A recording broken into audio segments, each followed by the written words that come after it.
Et bonjour à tous, c'est ici le colonel Van Hagen. Alors, j'ai eu envie de me mettre dans un joli petit coin de verdure. Excusez-moi, je regarde pas forcément l'objectif, je suis pas habitué à faire ces trucs-là. C'était pour vous faire un petit message euh, par rapport au jeu de la guerre et à l'émission que vous allez voir. Je voulais faire un petit préambule. Cette émission, j'ai mis des mois en fait à la réfléchir, à la mettre en place. Ça peut vous paraître énorme ou pas grand chose. Mais en tout cas, j'espère qu'avec cette série, je vais vous faire plaisir. Comme vous le savez, je suis sculpteur. Je peins également de la figurine pour le Wargame et j'estime que les figurines et toute cette nébuleuse du jeu de la guerre est un bon moyen pour que les enfants, etc., s'intéressent à notre histoire de France parce que l'histoire de la France, elle est belle. Elle est grande, elle est héroïque, il y a beaucoup à dire. Ceux qui s'y intéressent le savent déjà. Pour les autres, je vous invite à venir me retrouver en fait. Il y aura une autre version de cette vidéo qui sera mise sur ma chaîne personnelle Ultima Ratio Miniatures. Et surveillez également toute l'actualité du cercle parce que ça y est, je suis hors filet. Ultima Ratio Miniatures, ma marque est en train de... Enfin, est là, je suis là. je suis prêt à prendre des commandes. Alors j'en ai déjà, j'ai plus de 2 mois de retard parce que j'ai mis en place mon site internet, les photos, etc. C'est une catastrophe, je suis à la rue. Mais c'est pas grave, c'est la beauté de l'aventure. Donc voilà, vous le savez, le colonel Van Hagen est là. Il est là pour le cercle Richelieu. Il est là pour notre combat millénaire. Et j'espère porter haut les couleurs de la France et du royaume de France en étant un sculpteur au service de l'histoire de France.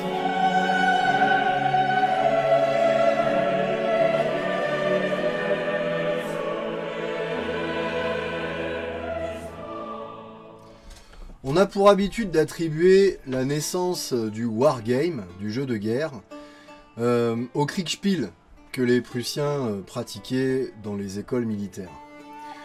Peu d'entre nous le savent, mais nous le devons en France à Gilles Jodelet de la Boissière, sur la commande de Louis XIV qui voulait faire l'éducation de son fils Louis de France. Gilles Jodelet de la Boissière créera le jeu de la guerre. Je cite, « Tout ce qui s'observe dans les marches et campements des armées, dans les batailles, combats, sièges et autres actions militaires est également représenté avec les définitions et les explications de chaque chose en particulier. Je vous propose donc de visiter l'histoire par le jeu de la guerre. En cette fin de XIe siècle, l'Europe et le Moyen-Orient étaient divisés entre les États chrétiens et les États musulmans. Très souvent, il leur arrivait d'entrer en guerre. Sur la ligne de front, l'Empire romain d'Orient, ou l'Empire byzantin, la principale puissance chrétienne à l'est de la Méditerranée. À cette période, il n'est plus que l'ombre de lui-même, cet empire byzantin, agité de luttes intestines et pourri par la décadence. Une puissance émergente va rajouter à toutes ces menaces et le mettre gravement en danger, les Turcs seldjoukides.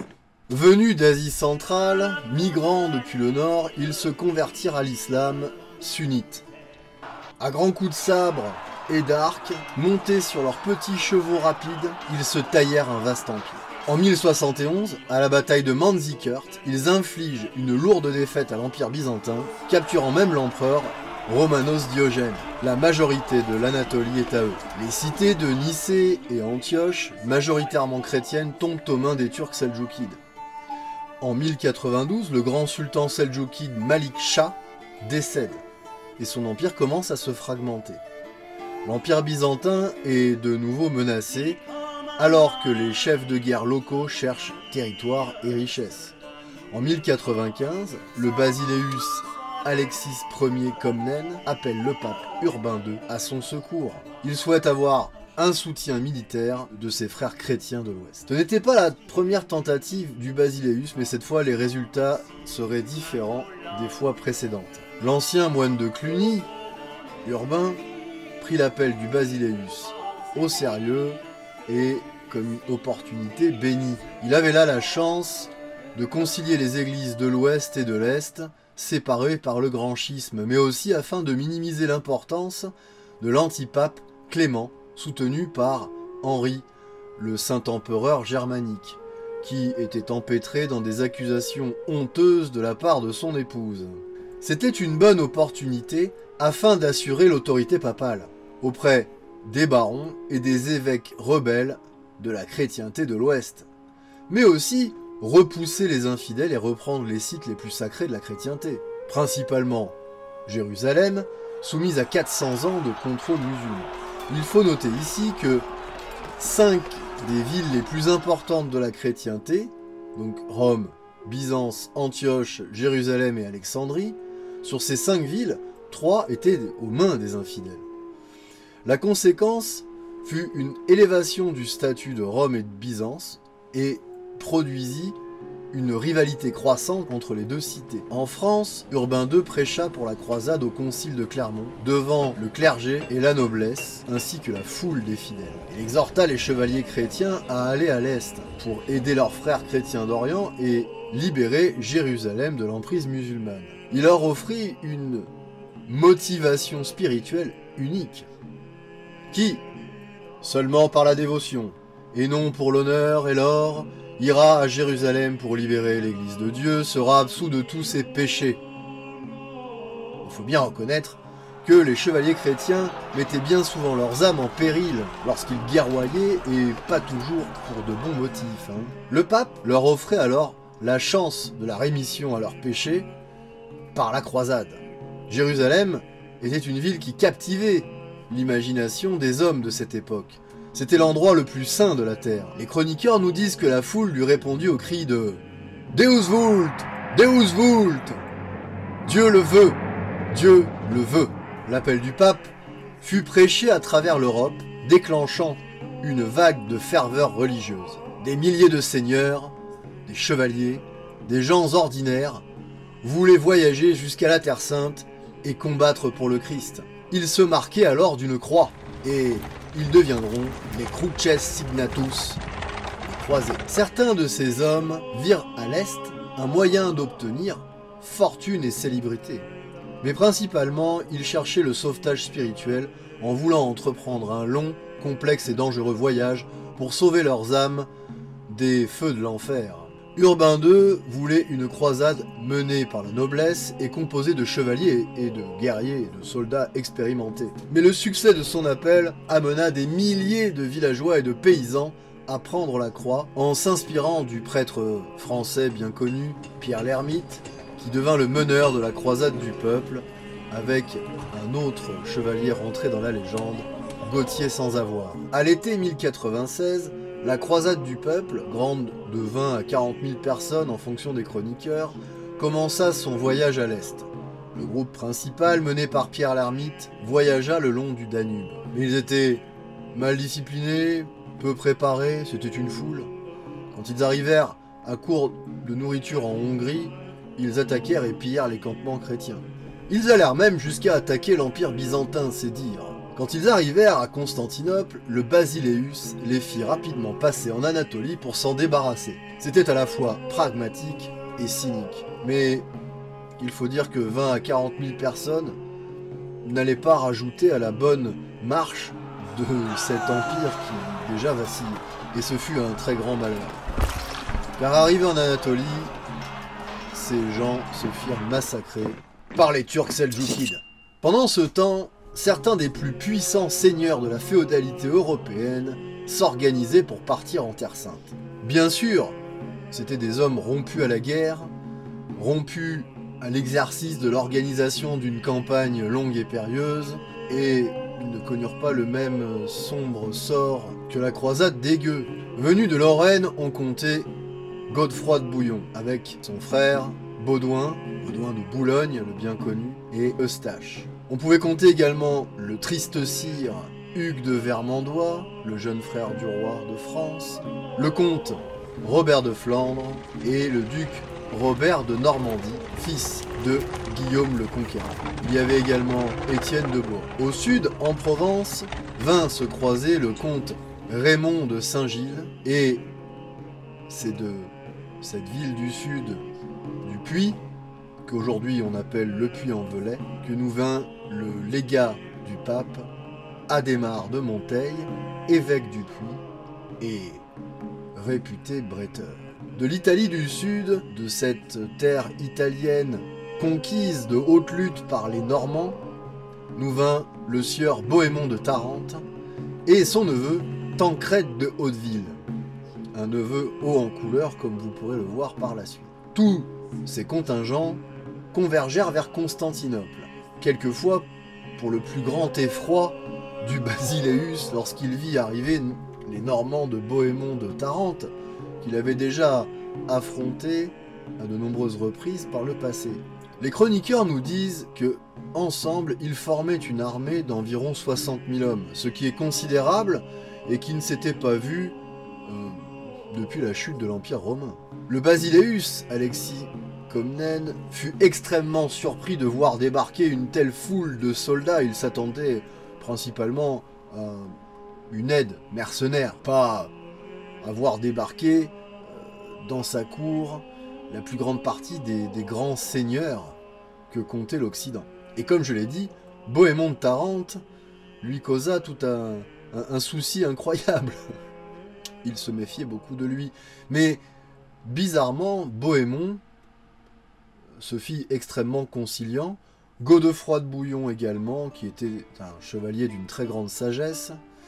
Et celui qui lui causa le plus de problèmes finalement, ce fut Raymond de Saint-Gilles, mais il se rendit aux arguments des deux autres. Le Basileus leur fit moult cadeaux et s'empressa de venir en fait ravitailler leurs armées. Ils traversèrent donc le Bosphore pour l'Anatolie. Les croisés étaient une force puissante. Leurs chevaliers revêtus du haubert de maille étaient particulièrement impressionnants et pour les Turcs bien sûr. On estime que la chevalerie représentait à peu près un sixième des forces. Ils vont devoir s'adapter à un nouveau terrain. Ils vont devoir s'adapter à la chaleur, à un terrain accidenté et surtout à cette tactique particulière que les Turcs seldjoukides utilisent avec leurs petits chevaux rapides, celle d'attaquer et de se retirer très rapidement pour harceler l'ennemi. C'est pas très compatible avec une cavalerie lourde, telle que les Normands et les autres Francs pouvaient le pratiquer.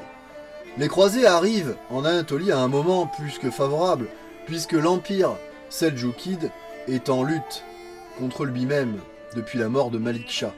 Les nombreux gouverneurs turcs, ou Atabeg, étaient occupés à se quereller, et les Fatimides chiites d'Égypte également.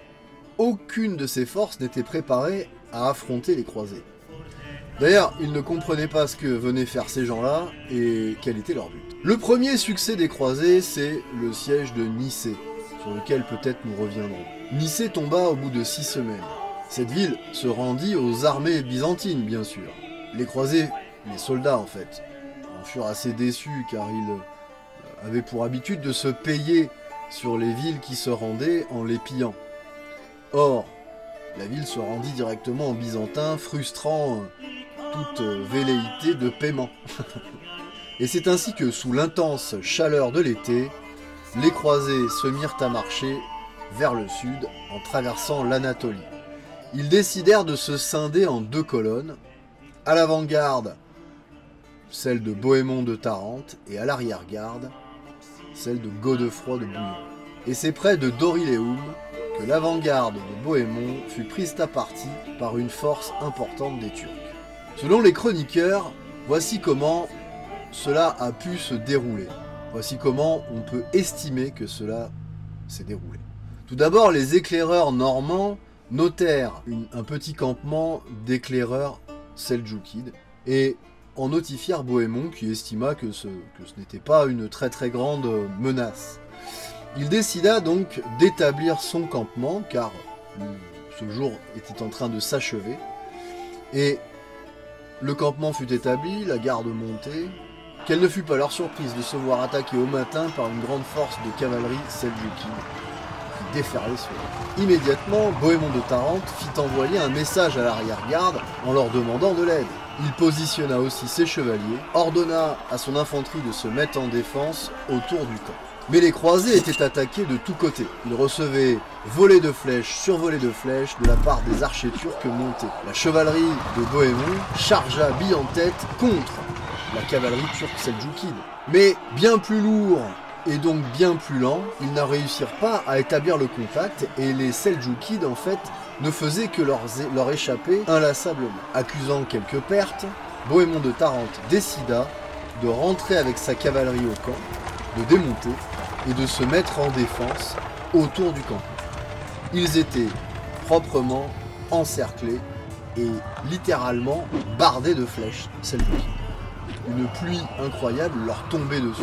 Ils étaient pour ainsi dire perdus et ce n'est que grâce au courage de Bohémond et de Robert ainsi que des autres chevaliers, mais notamment, on peut noter dans les chroniques que Robert de Normandie et Bohémond de Tarente vont faire preuve d'un grand courage et d'un sang-froid incroyable, galvanisant leurs hommes et leur permettant de tenir. Il faut ici bien expliquer en fait que l'équipement des croisés est particulièrement redoutable. Il est muni d'un très grand bouclier, le haubert de maille est particulièrement adapté à la protection de l'ensemble du corps, il combat très souvent à la lance, mais le chevalier porte toujours son épée, et parmi l'arsenal que peuvent utiliser les chevaliers, la hache et la masse ne sont pas à négliger. Son crâne est recouvert de ce qu'on appelle une cervelière à nasale, et pour les chevaliers siculo-normands, c'est-à-dire ces Normands qui ont envahi